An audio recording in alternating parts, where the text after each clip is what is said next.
Chapter 7. My Father Meets a Lion. My father waved goodbye to the rhinoceros, who was much too busy to notice, got a drink farther down the brook, and waded back to the trail. He hadn't gone very far when he heard an angry animal roaring. "Ding blast it! I told you not to go blackberrying yesterday. Won't you ever learn? What will your mother say?" My father crept along and peered into a small clearing just ahead. A lion was prancing about, clawing at his mane, which was all snarled and full of blackberry twigs. The more he clawed, the worse it became, and the madder he grew, and the more he yelled at himself, because it was himself he was yelling at all the time. My father could see that the trail went through the clearing, so he decided to crawl around the edge in the underbrush and not disturb the lion. He crawled, and the yelling grew louder and louder. Just as he was about to reach the trail on the other side, the yelling suddenly stopped. My father looked around and saw the lion glaring at him. The lion charged and skidded to a stop a few inches away. "Who are you?" the lion yelled at my father. "My name is Elmer Elevator." "Where do you think you're going?" "I'm going home," said my father. "That's what you think," said the lion.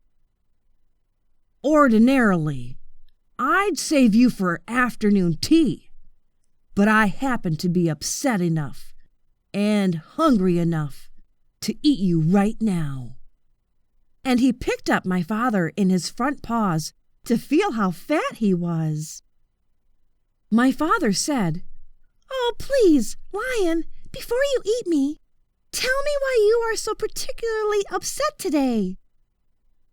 "It's my mane," said the lion, as he was figuring out how many bites a little boy would make.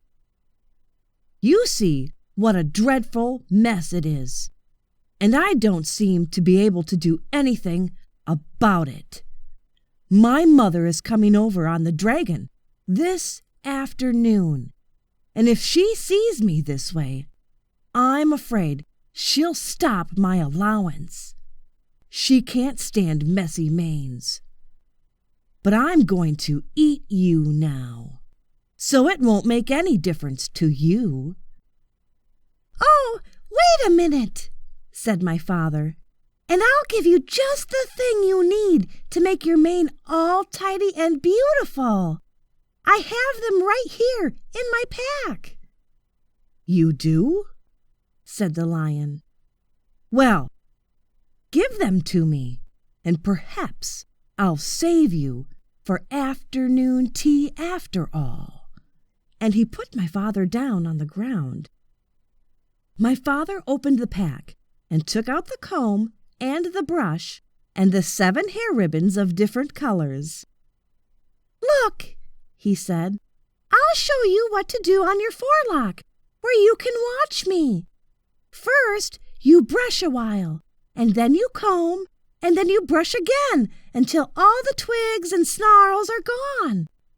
Then you divide it up in 3 and braid it like this, and tie a ribbon around the end." As my father was doing this, the lion watched very carefully and began to look much happier. When my father tied on the ribbon, he was all smiles.